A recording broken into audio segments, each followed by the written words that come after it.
Refuting VAUSH on the quote-unquote positive freedom grift. This is good because no one in a direct conversation with me has ever managed to challenge the positive versus negative freedom line. So this guy's a right-wing libertarian, aka not a libertarian, but all right, let's go.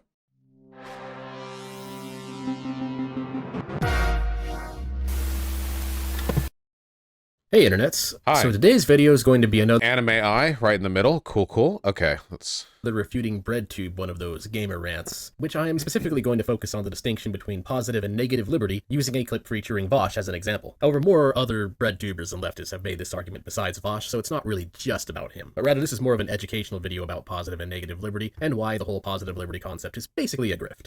A grift? What does that mean? What does that mean? What does that mean, a grift?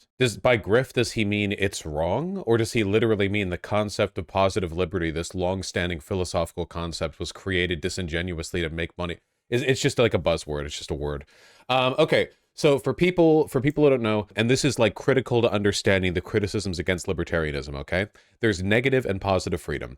Negative freedom means that you are free from restrictions. It means that nobody has placed any rules on you. This is what right-wing libertarians focus on: freedom from government regulation, from government restriction, from law. They want to have as few chains in them as possible. The problem is that not having rules binding you is not the same as being able to do things. For example, if you are let loose in the middle of the Sahara Desert with no water or food or clothing, you technically are perfectly free in a negative freedom sense. You have literally no restrictions binding you. There is not a single government entity or whatever that is capable of controlling your behavior if you're wandering around the middle of the Sahara. It's just not possible. You are free to die. The only thing you can do there is die.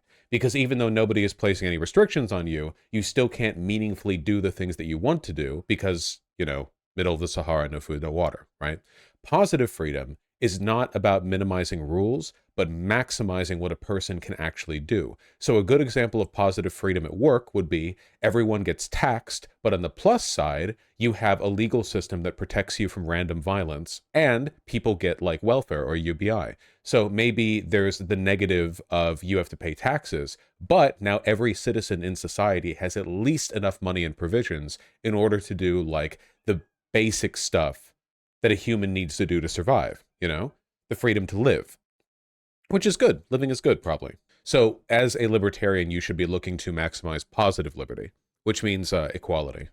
I will be explaining it's not real liberty because it's not actually sustainable. And it's also sometimes called negative or positive freedom. And this concept is based on a theory put forth by Isaiah Berlin, and it goes something like this. Negative liberty is the freedom from coercion, or in other words, it's the freedom from coercive interference in your daily life, while positive is more like the freedom of access to do whatever you want. And this can sometimes be a bit confusing, so I'll use a simple explanation using bread as an example. So for the example for negative liberty, imagine a baker who wants to bake some bread. And negative liberty and negative freedom... And we are really being inundated with like the iconography that right libertarians, aka high school boys, really care for, huh? With like the anime and the video games and such. There's a lot going on here.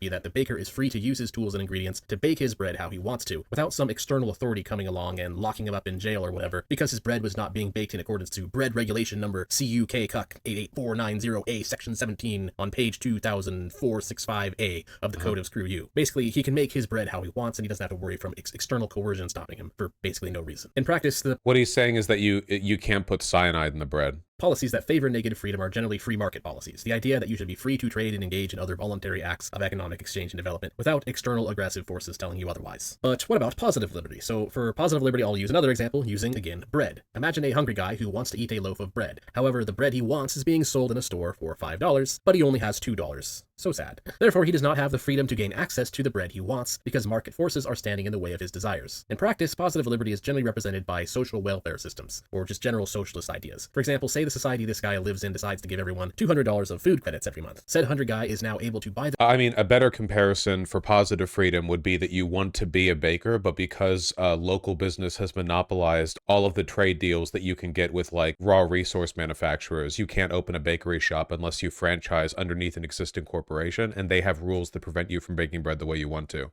which is like a real thing that happens, you know?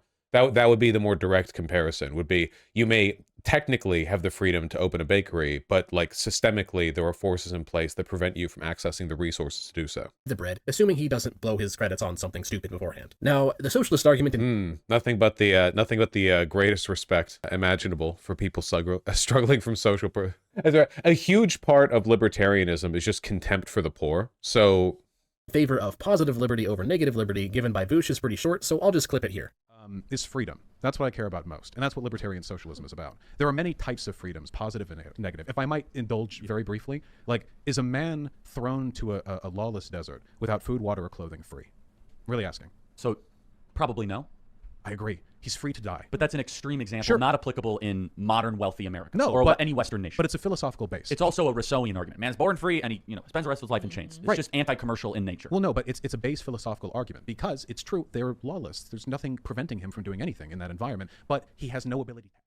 Now, there are a lot of issues with this positive freedom cell, but for the sake of this video, I'm just going to focus on 3 of them. One of these is something that people who are familiar with the justifications for free market policies might already be aware of, and the other problems are a bit more obscure, and I haven't really seen too many people go into detail for, which is basically why I'm making this video. And anyways, I'll start with the first refutation, which is kind of an obvious answer to a lot of people who've... So right off the bat, one of the easiest ways that you could discredit this video is that it's not possible to refute negative freedom versus positive freedom because it's a philosophical juxtaposition in which if you accept the logic of one side, you accept the logic of the other. It's a framework for analysis. It's not like a mathematical equation or like a research outcome. You can't debunk positive liberty while preserving the framework that allows you to understand negative. That's not a thing, So it's people who don't know what they're talking about will often do this, and they'll often overstate the extent to which they can criticize academic concepts or philosophical concepts.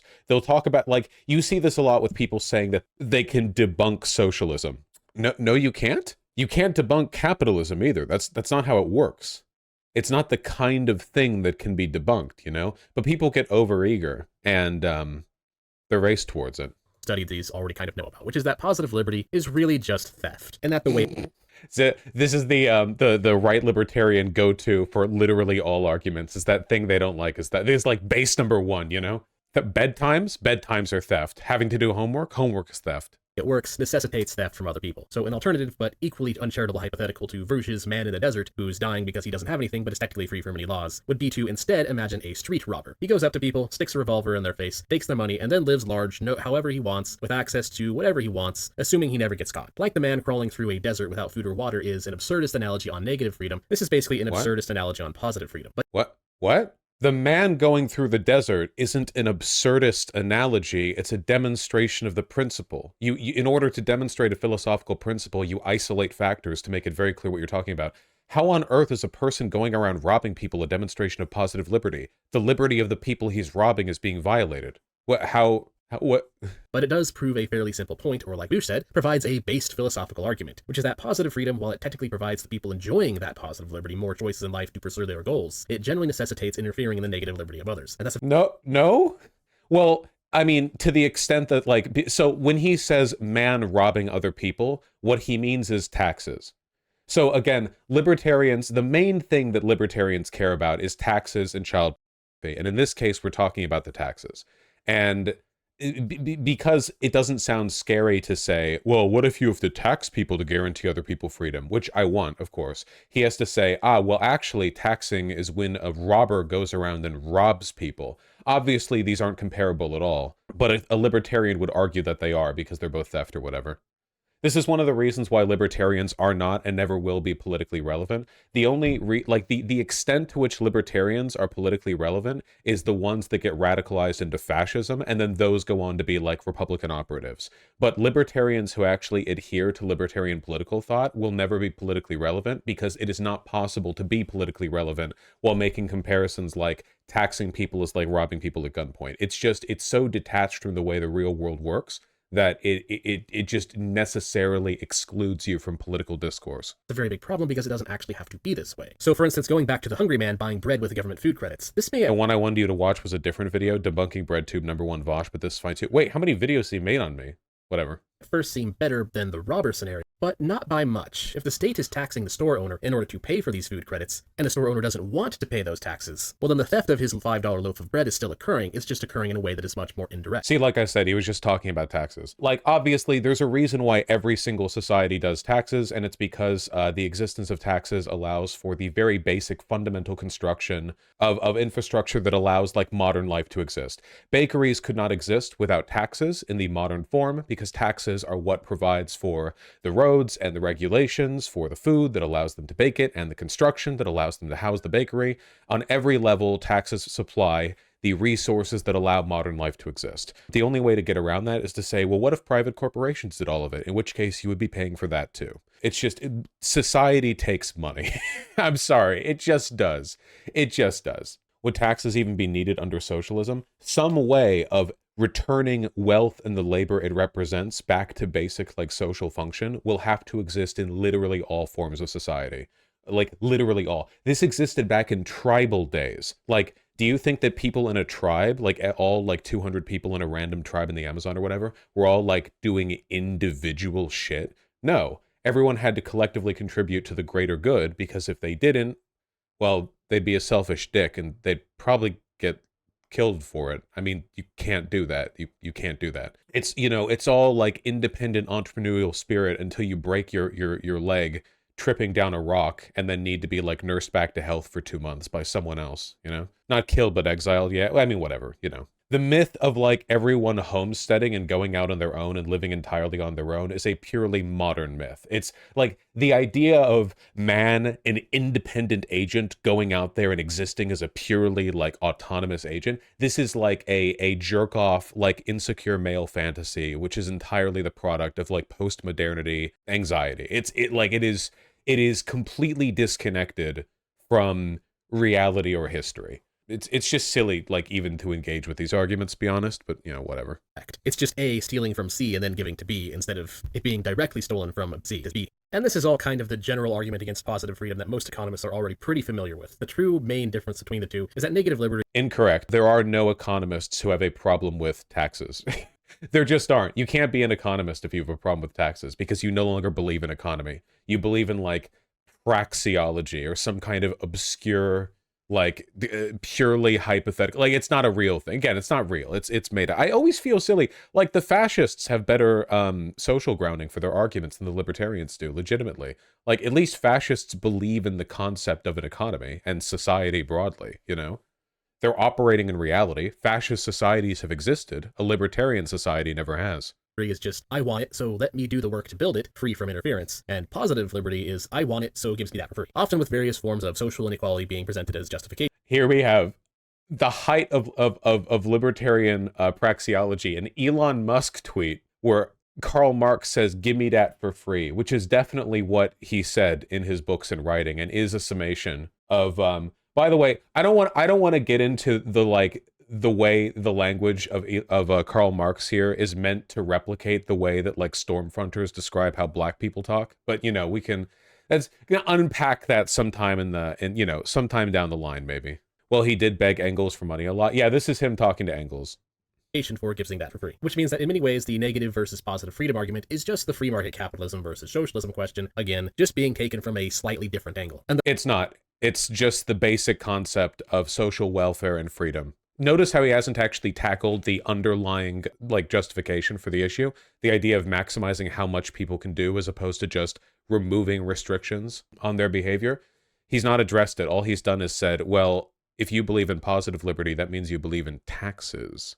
Thus, a lot of the arguments against it are very similar to the arguments between capitalism and socialism. For instance, free market policies generally lead to people being wealthier overall anyways. And so if you're given the choice between everyone being equally poor, or some people having more than others, but everyone being better off, then the latter is obviously the better choice. This is not true. Social welfare policies have generally increased the overall wealth of society. In fact, massively so.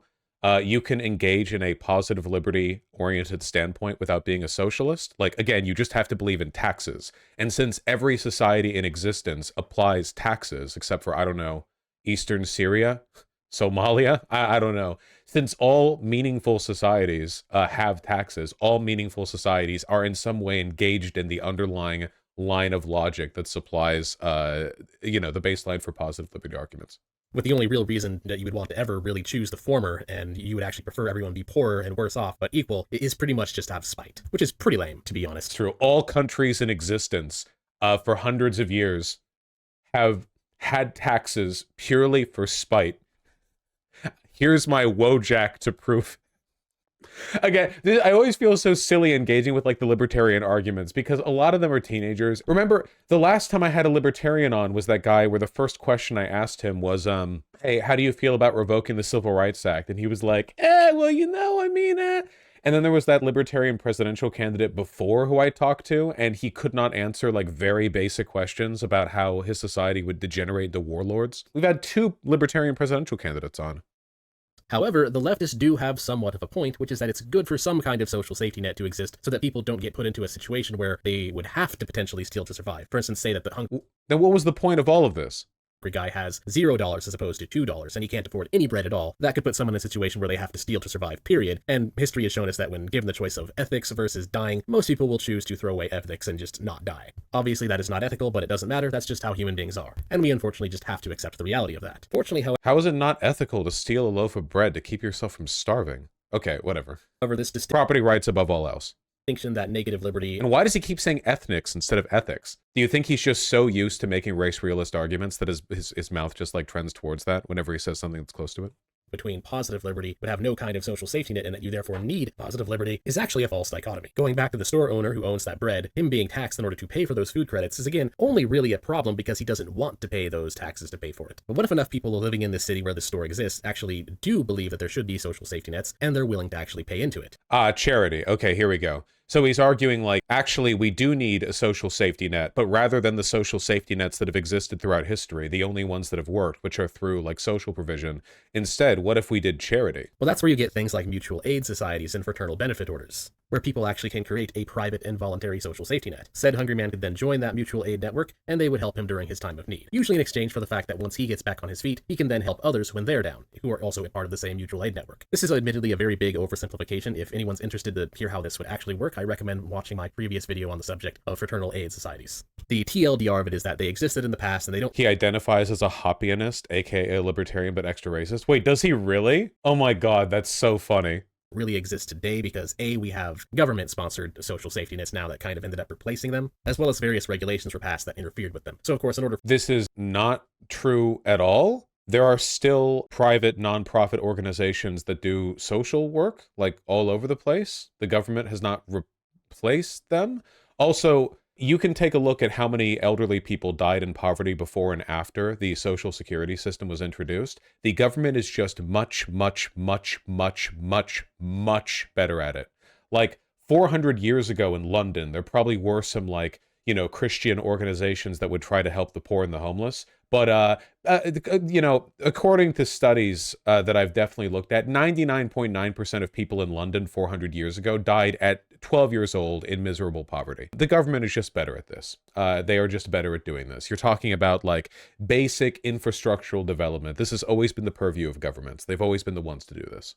For these societies to come back, we would need to remove those regulations. The main point I'm making here is that a society doesn't actually need to focus on positive liberty in order to have the social benefits of positive liberty. That may seem counterintuitive to some people. This is demonstrably false in like any engagement with reality. This is one of the reasons why I don't really like going over like libertarian arguments, is because they're so unserious that responding to them makes you unserious. You know what I mean? It's like the way fascists play with words. Just like listening to the arguments and having to respond to stuff this stupid and detached from reality just denigrates you and everyone involved. Yeah, it feels like you're arguing with an insincere straw man, except they actually believe it. Like you feel like it's a joke. Like you're you're rolling your eyes thinking, you know, like, I don't want to, like, really, we have to pretend to believe this to talk about that. But they actually do believe it. So it's like, you know, I feel like it's trying to argue with like a Christian fundamentalist by like pretending to believe in Christ and going over biblical verses and going like, well, actually, you know, according to this, you know, this line in the Bible, it's like, I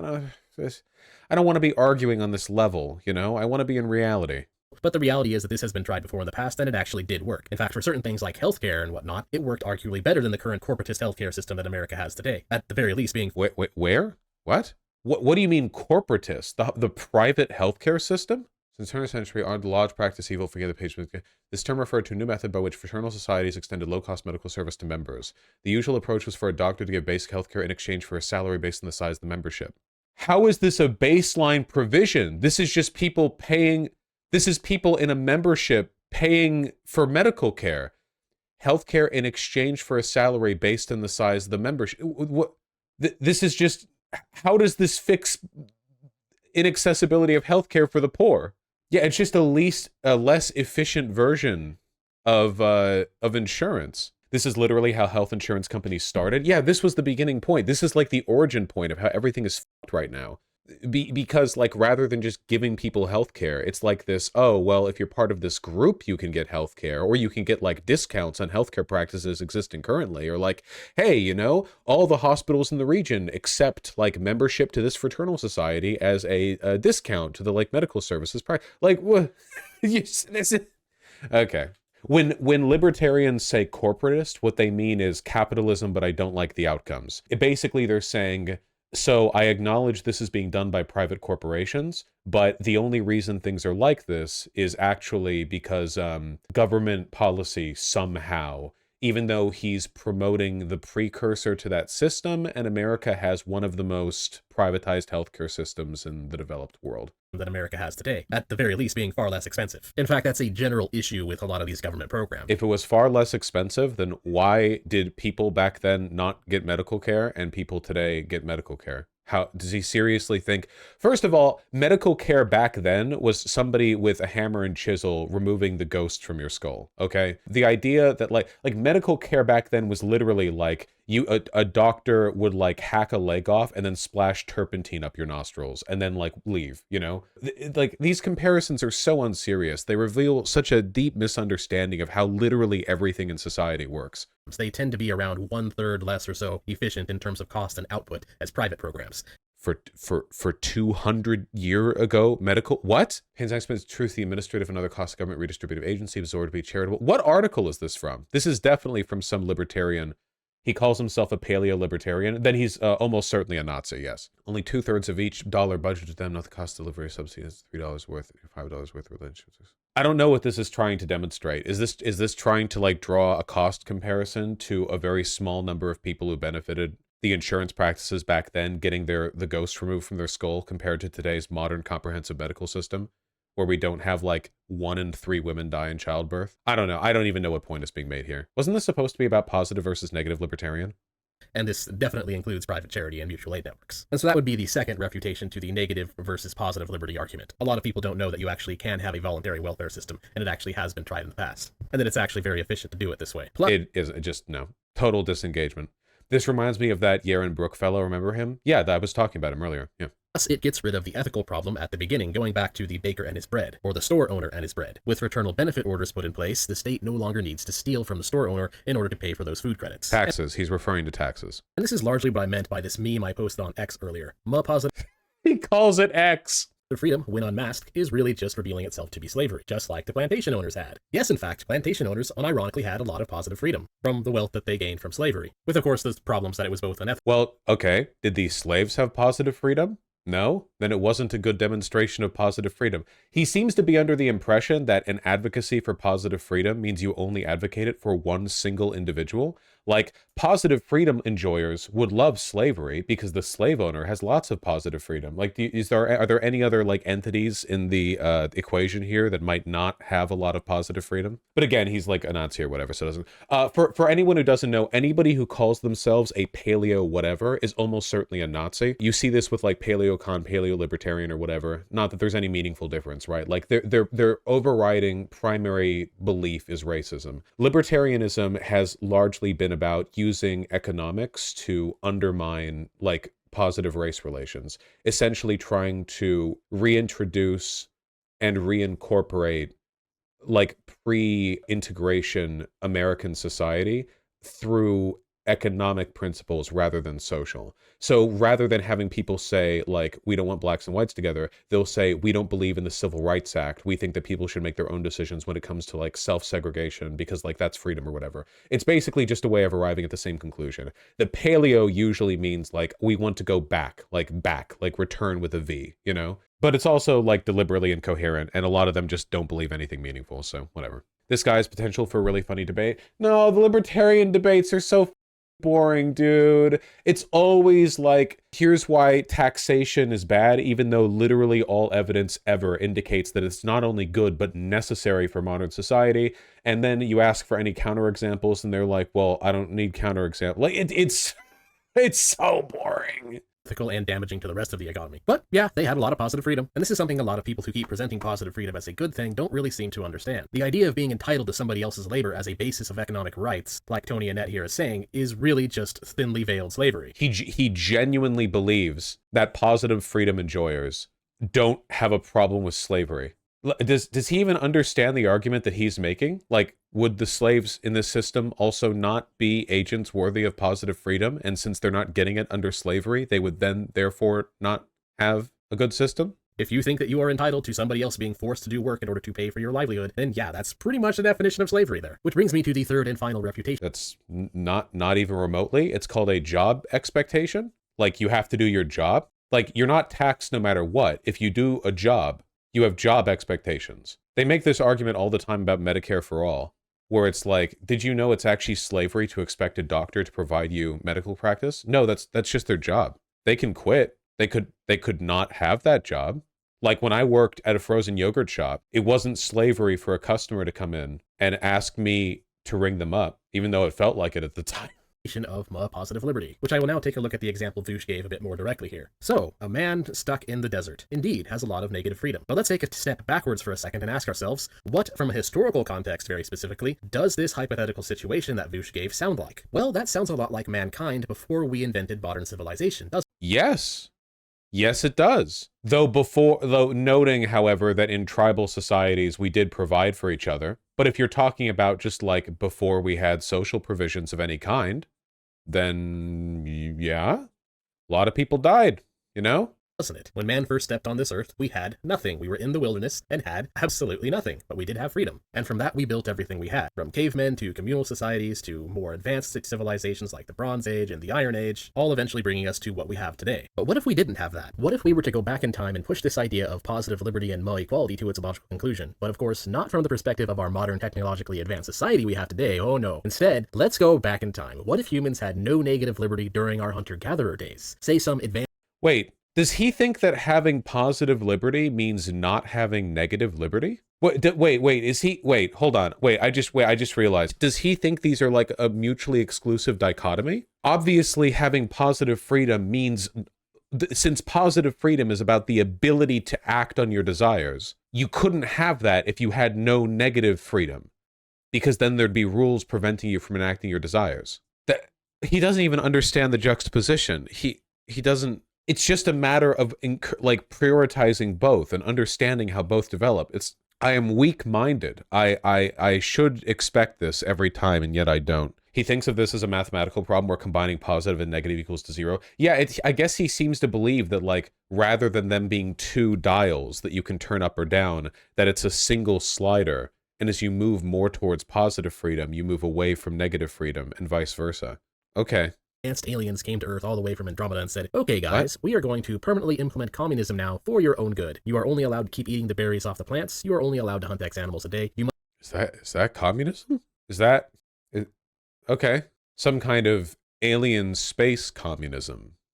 Must share all the spoils equally, and you aren't allowed to do anything else without our approval. But hey, on the bright side, in case the humans ever had a bad day and they could... Wouldn't you aren't able to do anything else without our approval be an imposition on their positive liberty? Since positive liberty is about being able to act on your desires, and you're describing a system in which totalitarian alien rule prevents them from doing what they want, would that not be an imposition on their This is what I mean, dude. It's so stupid. How do I even respond to this? Like, what? Like, it's so dumb. It doesn't mean anything. couldn't find anything or couldn't hunt anything or really couldn't get anything, the aliens would help bail them out, so thus guaranteeing that they would survive, which might seem like a great deal to the people living back then, but looking back on it today, this is obviously a terrible deal. Assuming these aliens deemed us unworthy of them sharing their technology with us, and were only interested in acting as an aggressive enforcement for permanent prehistoric communism, we would still be stuck at the same level of development today, all in exchange for more positive freedom and basically being livestock. No, it wouldn't be positive freedom. You literally stipulated that one of the rules is that they can't do anything else unless given permission. That's not positive freedom. What? How? That's not freedom at all. And that admittedly is... So I guess, yeah, he genuinely thinks that positive freedom enjoyers are people who want like social security, but also totalitarianism or something. I guess he would be correct if he was arguing against Stalinists. I don't know. Kind of a silly hypothetical, but the point is this. It is a bit silly, yeah. Why does he keep making up wild scenarios to prove his point? Actually, I appreciate the fact that he does that, because when you're having an argument about philosophy, you usually want to construct silly hypotheticals because they allow you to isolate certain attributes of your argument. Like the Coconut Island argument that I'm so famous for is about coercion and economic incentives. The being let loose in a desert with no food or water hypothetical is about like demonstrating how having no rules placed on you doesn't necessarily mean you're free. There's nothing wrong with constructing silly hypotheticals to demonstrate a point. I'm glad he's done it because it's made it clear to me how his beliefs are. Like, he's been jumbling about with this like misinterpretation of how different healthcare systems work shit is, but that's so incoherent I can't really make heads or tails of it. But then he gets to this and he makes it very, very clear. He thinks that a system in which authoritarian aliens prevent humans from doing anything they want to do would be positive freedom. Therefore, he has no clue what he's talking about. Genuinely, he has no understanding of the situation at hand. And so I'm glad he did it, you know? Like, that's why the hypotheticals are good. They really isolate the necessary variables. Liberty creates wealth, while positive liberty does not. Positive freedom is just wanting to reap a harvest that you did not actually sow, regardless of what the creator of that harvest was. Taxation has predicated the greatest gain in wealth and technological development ever observed in human history by a exponential degree. Again, like, if his argument here is against taxes, which it seems they are, like, we can skip the positive liberty stuff. He's arguing, as all libertarians do, against taxes. If he's unironically arguing that, like, the existence of taxation as a principle is the death knell of economic growth, like, how do you square that with all of human history? Wants. So a focus on positive freedom gives no incentive for society to advance. Negative liberty is specifically what allowed for that massive spike in advancement that allowed human society to become what it is today, so that we can now enjoy all these modern advancements that we have. In societies with taxes, just no understanding, literally just complete head empty, like no understanding whatsoever. Like, the human population and economic growth skyrocketed after the Industrial Revolution in a time with taxes where governments existed and provided regulations around growth and development in cities that were major sources of wealth. And then human development exploded yet again after the development of like the modern welfare state, like post FDR. You see a huge growth because now, rather than having 90% of the population permanently locked into giga poverty, where they're never going to be able to contribute much other than like limbs to clog the machines of the factories they work at. Now people have like a baseline education and a baseline like salary that allows them to participate economically, that allows them to be like functioning members of society rather than just being like the meal that gets poured into the system, you know? And things grow yet again. Basically, all of the indicators we have for economic growth suggest that societies are most productive and most healthy when you have a robust middle class, because people are much less productive economically, socially, whatever, when they're very poor, because they usually have no time in their life for anything other than drudgery. They don't have the time or the access to like higher education. They just work like minimum wage jobs or whatever. And there's nothing wrong with living that life, morally speaking, but like, if you care about things like human development and growth, you should want everyone to have enough resources that they can live with the kind of comfort that allows them to pursue their talents. Who knows, in the army of minimum wage workers kept in permanent deprivation in our country, how many of them might have been brilliant pianists or physicists, you know? Who knows, with the right set of circumstances and combination of, you know, accessible forces, what they might have gone on to achieve. And we will only know with taxes, baby. Big, big, big taxes. Big taxes. Ooh, we gonna tax big. Ooh. because we were free to build them. Take that freedom away and take those incentives away, and human beings no longer have an incentive to go further. It's true. Under positive freedom, no one will be allowed to build buildings somehow. That's the main issue with this grift here. Negative liberty creates the wealth and freedom that is being... Grift? Okay, so he doesn't know what grift means. Grift to him, he thinks the word grift mean... He thinks it means like an idea that's bad. You know what I mean? Like he'll be hanging out with a friend, and the friend will be like, yo, dude, want to go get like burgers? And it'll be 11 a.m. or something. And this guy will be like, dude, that's such a grift. It's too early for burgers. We should go get pancakes or something. Being associated with positive liberty, while a focus on positive liberty actually destroys negative liberty when taken to its logical conclusion. So really, realistically... It doesn't. A strong proponent, positive liberty, will also have lots of negative liberty because you can't act on your desires if you have rules preventing you from acting on your desires. Positive freedom is just wealth. It's the benefits you get from having wealth and having an advanced society that created that wealth. An advanced society that exists because of negative freedom. No. So while VAUSH's rhetoric is very good, all he's really doing is saying that we should be allowed to enjoy the wealth without really understanding where that wealth comes from. It's kind of like wanting to plug a power strip into itself for infinite power. Sure, that'd be awesome if you could actually do that, and it would be pretty awesome if it worked. Just completely... Did this argument need to be supplemented by like some weird, creepy anime doll? Again, I know these are like right libertarians, so they have a very specific set of tastes and interests that have to be appealed to aesthetically. But like, what the f? It's called a fumo? Yeah, sorry. I'm a man and almost 30. I'm sorry. Worked. Just completely ignore the laws of physics and just enjoy infinite electricity in magical everything free land. But it obviously does not work that way. And so the fallacy of positive liberty here is that it is confusing the outcome of negative freedom for the concept of freedom itself. Again, going back to the picture in your mind of a plug or a power strip being plugged into itself. Yeah, that's pretty much how it is. Okay, gotcha. That's the argument. Positive liberty when you plug a power strip into itself. Gotcha. Okay. Yeah, that was pretty dumb. I don't know why I ever go after over videos that like debunk me or whatever. They're never good. We're kind of like pre-selecting for low IQ individuals. The weird thing is that like he should know that he's wrong because at the beginning he correctly defined positive and negative liberty. He said positive liberty is the ability to pursue that which you want to do. And then he goes on to list a bunch of examples of how actually positive liberty enjoyers would enjoy the situation where there's complete control over them, you know? Yeah, pretty dumb. What is your opinion on the libertarian theory of history? The only thing I have to say about libertarianism, or I should say right libertarianism, the only thing that I have to say is that it is a lure to bait people into racial segregationist policies by way of holier-than-thou, like, economic ignorance. That is it. All of libertarianism is just getting smug, stupid people to buy into completely unworkable economic principles with the long-term goal of promoting racial separatism. That is the entire right libertarian movement. That is where it goes. That is where it has always gone. That is what it keeps leading to. It's just a highly destructive bit. What, you think I'm going to watch another video of that guy after watching the first one? I don't think he's actually that dumb, might just make bad faith arguments to support his racism and sexism. No, he's also stupid. If he was smart, there were several ways that he could have done a better job lying there. Whenever that's like the grifter line or whatever, man. You could do so much better with your dishonesty. I could have lied way the better in that one. As somebody who actually understands like very, very, very basic philosophy, there are so many more intricate ways he could have been dishonest. But he's stupid, so it doesn't matter. Like, how dumb do you have to be to unironically be a libertarian? How do we know you're not grifting right now? Well, considering that grifting just means a bad idea. I grift multiple times every stream, you know? Watching that video was a grift, as a matter of fact, because it was stupid and a waste of time.